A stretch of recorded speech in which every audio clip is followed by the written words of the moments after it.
certain sections matter more at any given time. We're seeing, for example, investors spending a lot more time on the traction and business model sections at a time like this because investors are concerned with startups' paths to profitability, where they might have been concerned more with capacity for quick growth, let's say 2 years ago. Hey everyone, this is Prashant. I'll be your host for the VC 10x podcast, and today we have Justin Izzo with us. Justin is research lead and data expert at Dropbox DocSend, a popular deck sharing and analytics tool used by founders across the world. In this episode, we talk about what are the most important slides to include in your pitch deck, what slides do investors spend the most time on, how many slides should your pitch deck contain, how to access and analyze pitch deck interaction insights, importance of communicating path to profitability to investors. Are investors experiencing any kind of FOMO, or are they willing to wait and watch as they sit on dry powder, and so much more. So without wasting any time, let's dive straight in. Hey Justin, so good to have you on the VC 10X podcast. How are you doing? Doing great. Nice to be here. Yeah, it's a pleasure having you on the podcast, and we have a very exciting set of questions waiting for you. To start things off, we more or less we'll be talking about pitch deck and pitch deck insights, right? So it's one of the most important tools for founders and for startups when they are fundraising, right? So how does the interactions that the VCs are making with those pitch decks, how are those interactions important, and why is it important to track those, and what are the implications of tracking those? What can you do with that information? You're right that the pitch deck is still a crucial tool. Try as people might, it's not going away. It's not going anywhere. It might morph, but it still remains the cornerstone of a good fundraise. And what I do at DocSend is analyze data about how VCs are interacting with pitch decks that founders are sharing out in the ecosystem. And we do this at two levels, and it's really cool to see these levels interacting. On the one hand, we have this macro perspective, and I can see how VCs are looking at pitch decks across all fundraising stages on a week-to-week basis. And what that lets me do is sort of keep my finger on the pulse of the startup fundraising ecosystem as a whole, right? And I can look back at week over week changes, month over month, quarter over quarter, and of course, year over year. And we can see from the broadest possible perspective, the bird's eye view, what investor activity looks like at any given time, how it changes seasonally, and how it changes according to macroeconomic conditions. So that's one sort of very broad answer, the macro answer, as it were. The micro answer is sort of relates to DocSend's startup fundraising survey that founders graciously fill out, regardless of whether they actually succeed at fundraising, which is amazing. And our proprietary data on the back end that allows us to see in aggregate anonymized form how investors are looking at pitch decks that founders are submitting for their raises. And we can do this on a section by section basis. And that's the really cool micro level part of all this. So we can see how these trends change year over year and how these changes track against the broader macro level changes in terms of how VCs are interacting with pitch decks in the broadest possible terms. And often, we're seeing on a round by round, let's say pre-seed seed basis, if the macro data kind of tells us that investors are leaning out, it's harder for founders to get capital. We're seeing founders have a harder time when they self-report, what their fundraisers look like. And we're seeing, investors spending more time on certain deck sections as founders, experience more friction. I'm speaking sort of specifically to today's market context because it is so different from what it was 15 months ago. And we can see that reflected in both the macro data and on the micro level in terms of what founders are reporting and what we're seeing in our proprietary data in terms of pitch deck interactions. Absolutely, that's very interesting, and it's amazing that you have that access and can provide us that bird's eye view. So we all know that we are in not so great times, and it's not super easy to fundraise for startups right now as it was maybe a couple of years back. So could you share some of the data on what you're seeing with how the pitch decks are being reviewed? Is there a difference in how much time was spent on a pitch deck previously, maybe 2 years back, and what's being spent now, maybe they are just glancing over it and seeing, is this a fit or not? Okay, let's just pass this, right? So any such insights would be greatly appreciated. Absolutely. And our data, like I hinted before, really does reflect this. So if I split this answer into two again and take the macro and the micro levels, because it really helps to illustrate both what our data can do and the types of perspectives that I tend to bring to this research. On a macro level, we see investor deck interactions decline over the past, let's say, 15 to 18 months. 2021, on a weekly basis, we were hitting record highs for investor deck interactions. We had this giant spike in November that I frankly thought was a glitch in our data, and it turns out it wasn't. And since those days, investor deck interactions have cooled off, and cooled off considerably. Although parenthetically, I would mention that they haven't really cooled off to before COVID levels. So even though we're experiencing a tougher moment now, it's only tougher in a relative sense, I would say, which is interesting. It should give founders, if not outright optimism, at least some reason for hope.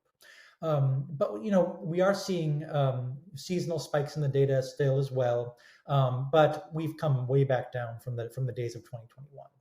By the same token, we can see founder pitch deck levels that they're sending out. So the founders send out X number of pitch decks on average every week, which is a different way to track activity in the ecosystem. So we have the supply of pitch decks and investor demand for pitch decks and deals that our Right. data allows us to track on the macro level. And as demand has waned over the past 15 to 18 months, the founder supply of pitch decks has actually increased.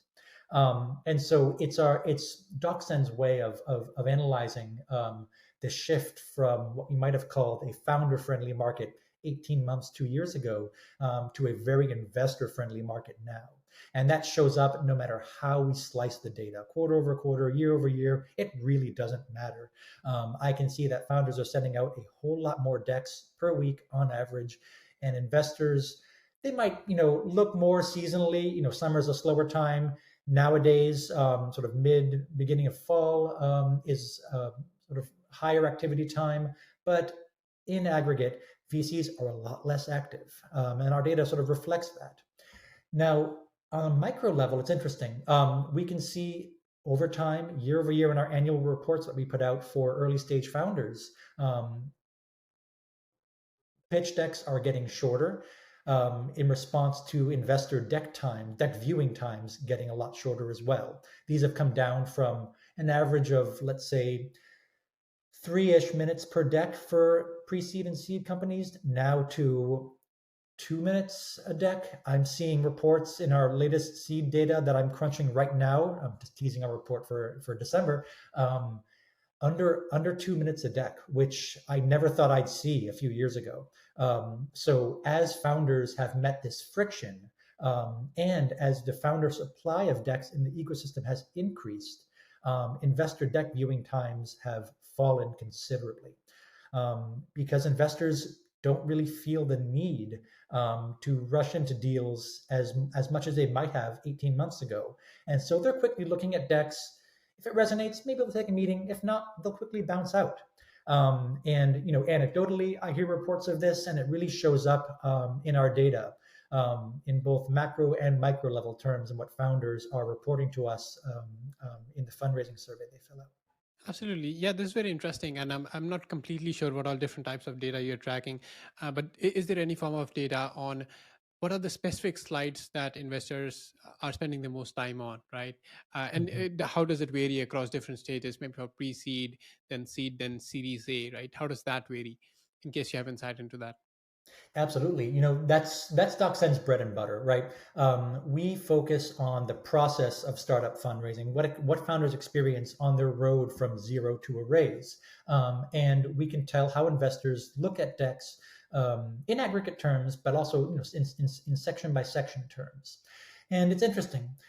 Certain sections matter more at any given time. We're seeing, for example, investors spending a lot more time on the traction and business model sections at a time like this because investors are concerned with startups' paths to profitability, where they might have been concerned more with capacity for quick growth, let's say 2 years ago, right?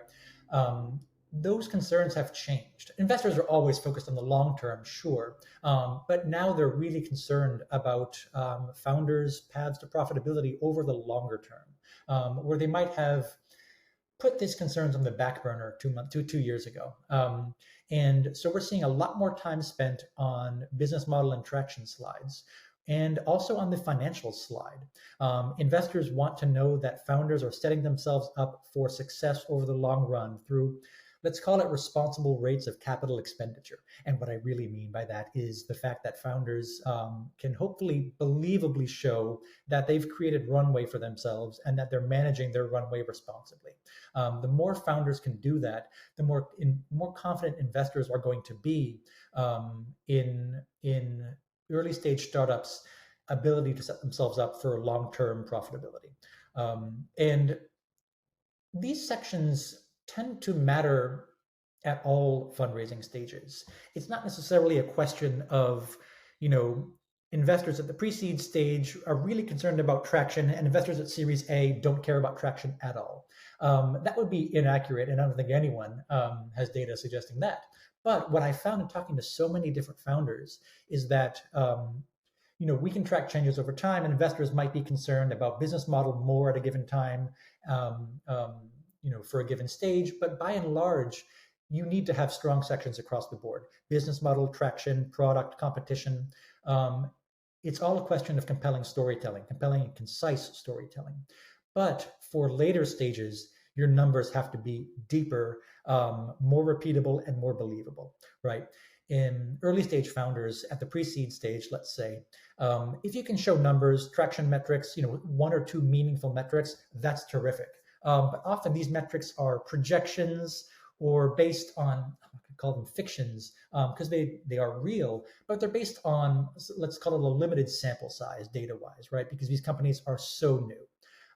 At the Series A stage, just for comparison's sake, your data needs to be so much more robust, and investors can really tell when it's not. Your business model has to be really fleshed out and thoroughly presented in a way that is repeatable and has been proven to be repeatable over time.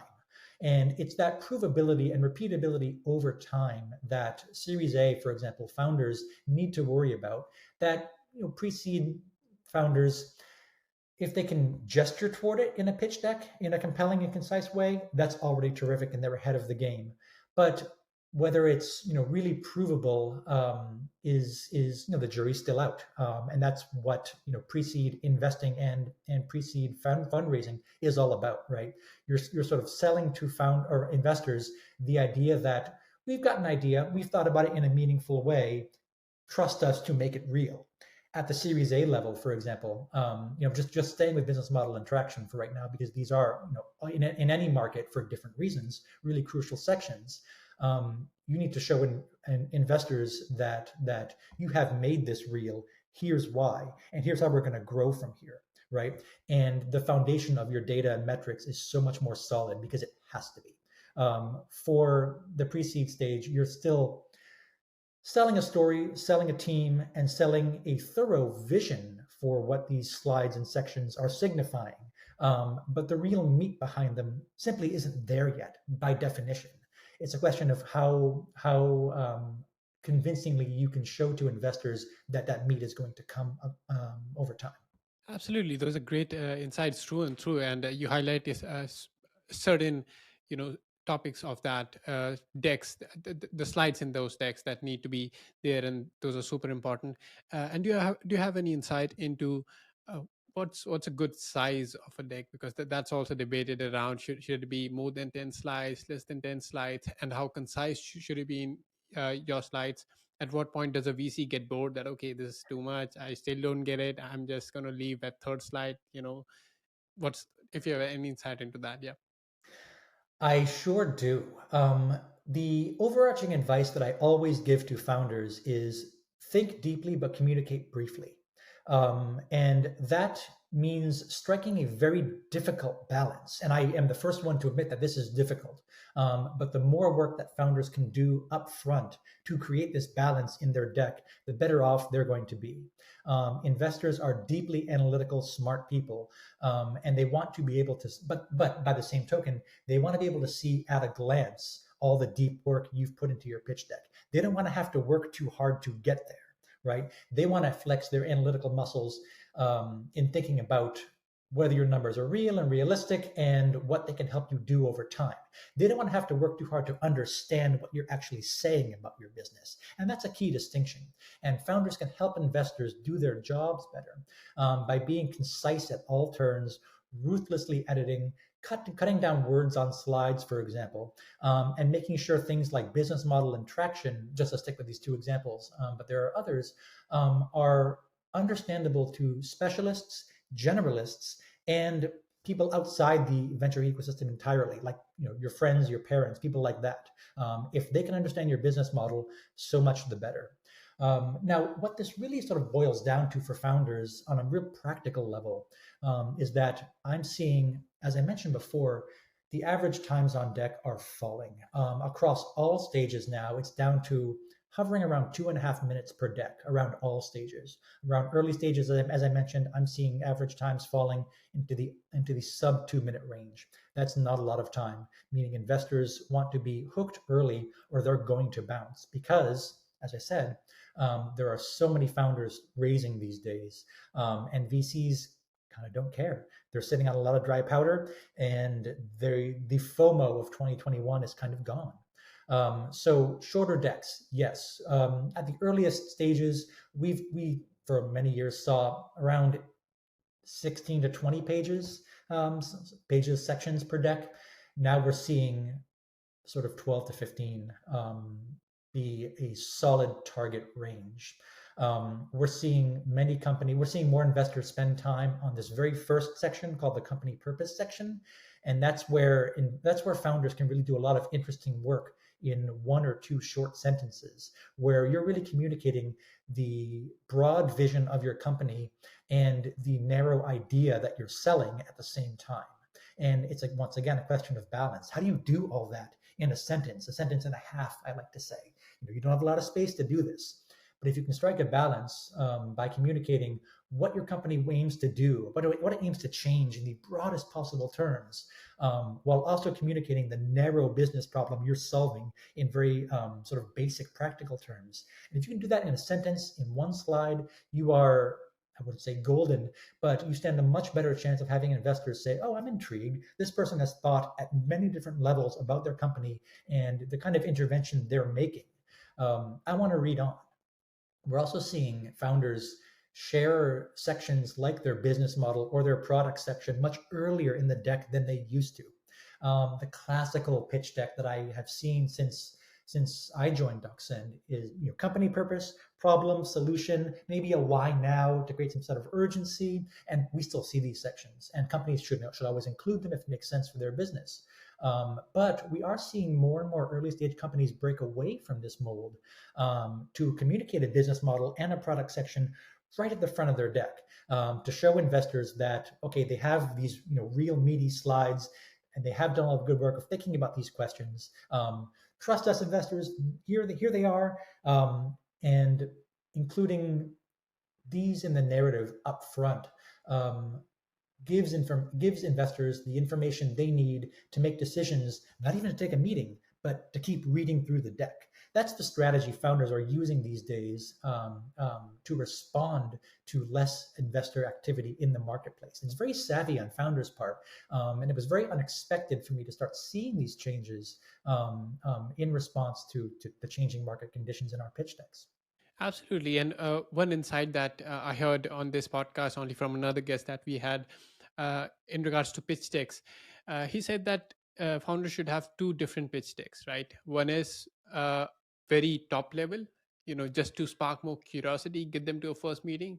That should be one deck. And then they should have another deck, which is more in detail, right? Which has more details in it. Let's say you're done with the meeting and then you're sharing a deck, and it has to have all the details, because if it doesn't have, then they're like, even after the deck they've gone through it, they still don't know what all of it is about, then maybe you miss that chance. So do you advocate that having two different deck strategy, or is a single all-purpose deck is what founders should go with? It's interesting. I've come across this question a number of times over the years, and I'm going to give a wishy washy answer for a reason. Now, on the one hand, I think that founders should not overburden themselves. I think it's already hard enough to create one really compelling pitch deck that creating a second one in addition, founders risk burnout. Fundraising stinks, and it takes time away from running your business. And the less work you can create for yourself, the better. So on the one hand, I'm tempted to say that if a founder creates a concise, compelling deck that gets positive investor responses early on in a raise's life cycle, that's a sign that their deck is doing enough work, right? By the same token, if they have, let's say, an especially complex business idea, or they work in a field that requires appendices or lots of sort of proprietary scientific data to be included in a pitch deck. And I've come across founders working in, for example, biotech, where these questions are much more pertinent. It may make sense to create what we call a teaser deck, something that's very high level, accessible to specialists and generalists, and that might get a meeting, or at least might hook investors who aren't necessarily specialists in a given technical field, by giving them a lay of the land.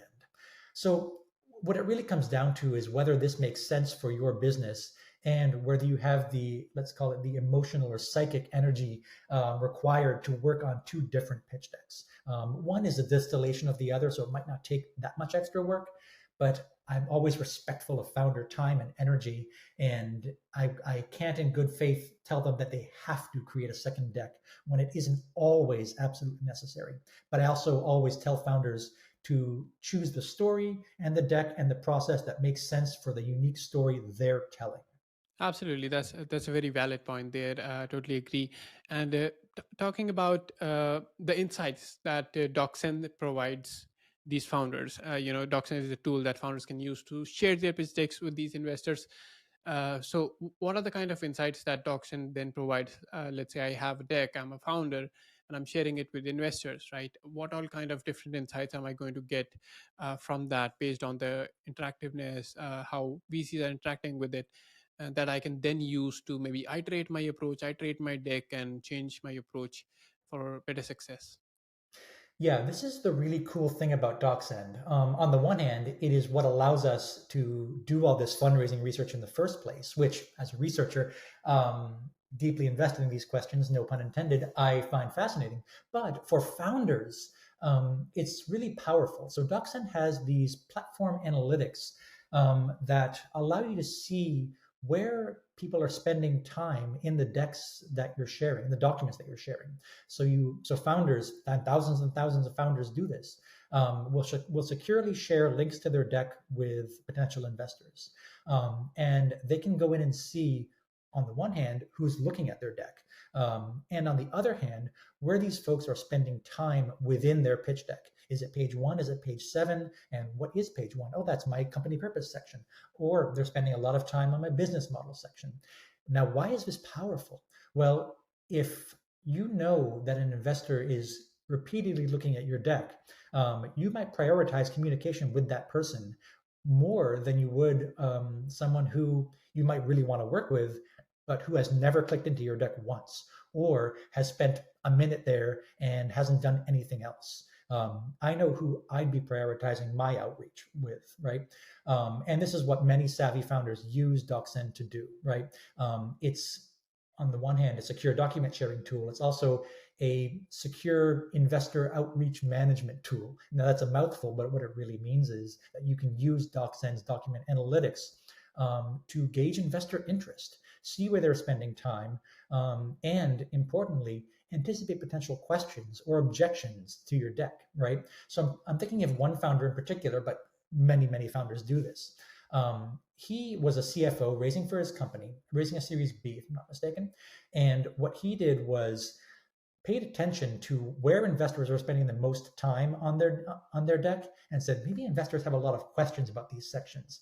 And he went in and created an FAQ for investors about these sections as he discovered where investors were spending time.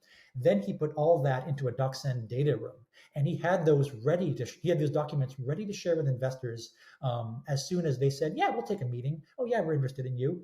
He had these documents at the ready, all because he paid attention to the analytics and learned what investors cared most about in his particular circumstance.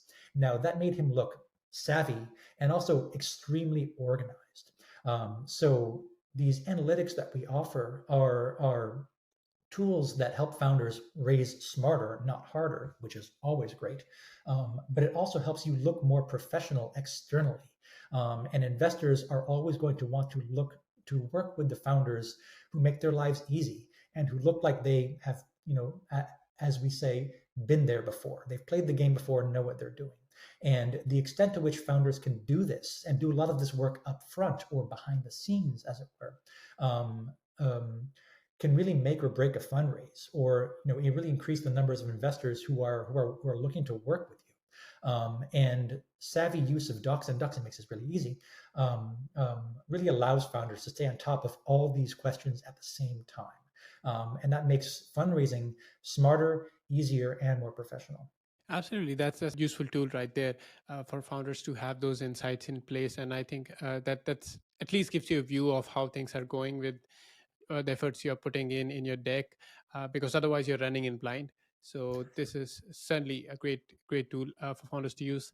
And another question I had was on the relation between public and private markets. Uh, do they have any relation in how they work, and how one affects the other, if at all? Would love insights into that.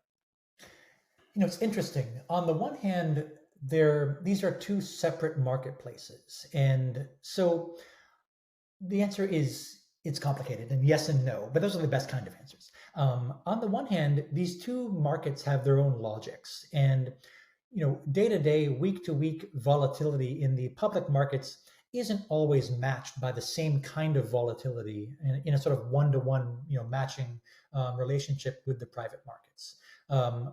I can't necessarily claim to see that on a weekly basis in our data. By the same token, the kind of, in the private marketplace, for example, we see seasonal spikes. These happen often in, let's say, January to February and September, October. So activity spikes for founders and investors regardless of what's happening in the public markets. There's almost no relationship. But I said almost no relationship because the extent to which these spikes happen can be influenced by broader macroeconomic factors that do weigh on the public and private markets. So the yes part of this answer sort of indicates that macroeconomic conditions do affect public and private marketplaces. That is undeniable, and that does show up in our data over time. And so, we see VC deck interactions decline as market uncertainty is reflected in public markets. As interest rates go up, public investors get much more wary, and we see VCs in the private sector, especially tech VCs, getting a lot more wary and leaning out and not interacting with as many decks. And deals are a lot harder to come by. Investors are a lot less likely to be raising cash for their funds and to be allocating that cash to founders. And so the same kinds of macro pressures, relative right now to inflation, the Fed saying rates are going to be higher for longer. All this does show up in the private markets, if not in a sort of week by week, one-to-one correlation with whatever's going on in the S&P, for example. But broadly, there are relationships, even though each marketplace has its own quirks and idiosyncrasies. Absolutely, that's great insight there. And since the VCs aren't deploying as quickly as they were, but I still see a lot of funds getting raised, new funds getting raised. So there is a lot of dry powder in the market, right, as we call it. So how do you see VCs treating this dry powder? Are they comfortable sitting on it and waiting for how things move, maybe 1 or 2 years down the line? Or are they experiencing any kind of FOMO that, okay, maybe now we should start deploying, right?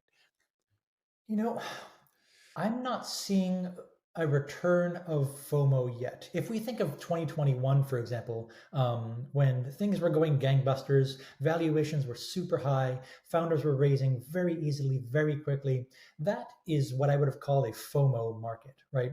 Um, Things have obviously cooled off a whole lot since then, and we're seeing a seasonal uptick now because it's the what I call the fall rush for fundraising. Is that the same thing as FOMO returning? No, I'm not convinced of that yet. But there are indications that there is cause for optimism in the fundraising marketplace. We're seeing investors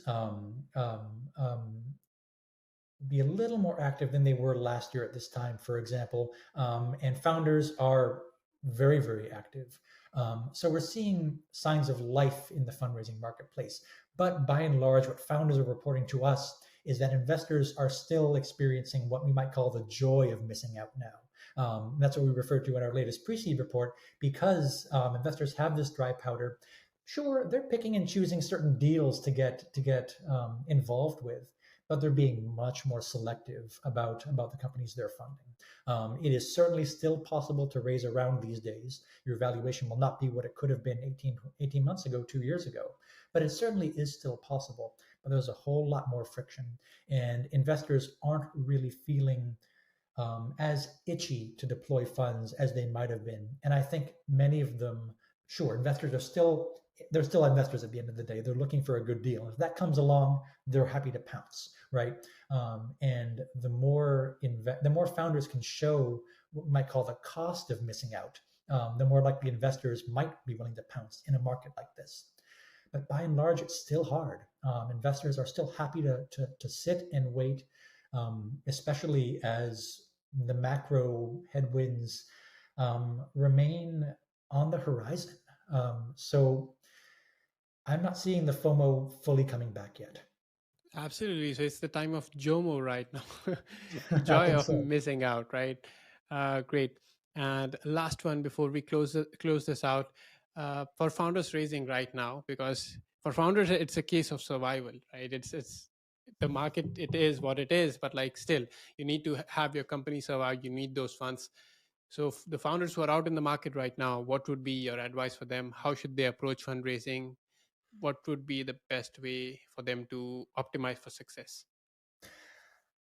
I think it's a question of thinking on parallel tracks and both sort of adopting two perspectives at the same time. On the one hand, if you are out there raising, you are trying to run a business at the same time.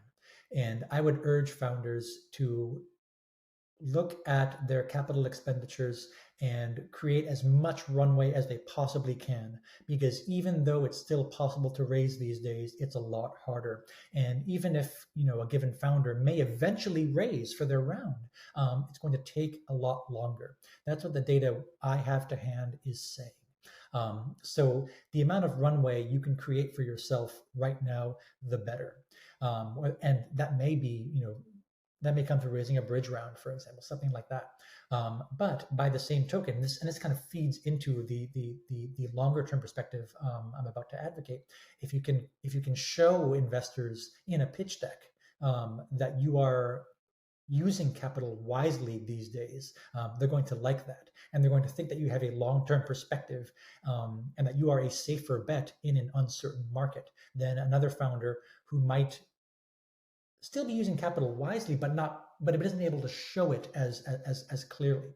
And this feeds into the longer term perspective, because if you're out there raising, sure, on a day-to-day basis, cut your costs and use capital as slowly as possible. Create the slowest possible burn for your business, and show investors that you have a long-term path to profitability in mind. And the more robustly, while still saying concise, you can do this in a pitch deck, the better. And these are the two parallel tracks that I would urge founders to think along these days. It's creating a slow burn in the present moment while also showing investors that you aren't necessarily poised for growth, for extreme growth in the next 6 months, but that you have thought long and hard about a path to profitability, and that you have a meaningful, reasonable way to get there. That will excite investors these days, in a much more uncertain market where this kind of storytelling might not have worked 2 years ago. It stands a much better sense of working today. And the extent to which you can think in these really broad, longer terms can also impact how you make day-to-day decisions as well.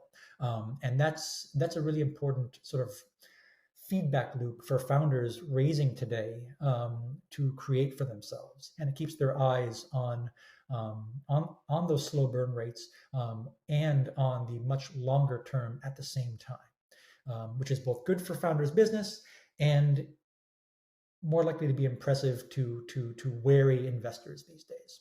Absolutely, those are very, very wise words coming from you, and I think that that's an approach that founders need to take. And I think it's a complete mindset shift for a lot of founders because they maybe started their companies in an environment where growth at all costs was the norm. VCs like to see all those big Mhm, projections, high burn rate. That was all okay back then, maybe, but right now they're looking for profitability. They're looking for you to be able to sustain the business through a thunderstorm that we're in right now, right?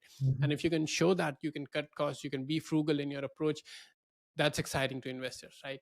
A lot of founders not realizing that, but that is right now exciting in this market. That is something that can get you that funding because you're going to use that capital wisely. You're not just going to burn through that capital in the next 6 months, then again back be in the market. So mhm. that approach is needed, and thank you for sharing that and all your insights in this episode. This has been a super insightful episode, and I'm glad what you're doing at DocSend, not just in research spectrum, but also the product that you've built, wherein founders can have access to these insights and how their decks are being viewed and accessed by VCs. So thank you for coming on, and please let us know how can our listeners learn more about the reports that you're publishing and also try out your product, all the different links where you want to send our listeners to. Absolutely. DocSend.com is where founders can find our product, our platform. We also share our research reports on that website, and we have our weekly pitch deck interest metrics that we track also on that website. It's a sort of one-stop shop for both our platform and all the data, and research insights we have for founders. And follow us on socials, Twitter and LinkedIn. DocSend posts a lot of interesting content for founders that are all geared toward helping them raise smarter and not harder. And that's the best way to approach these things. Absolutely. I'll make sure to put all those links in the show notes below. Thanks so much for coming on, Justin. It's been super insightful episode, and I wish you best of luck. Thanks a lot, Prashant. It's been great to be here. Thank you.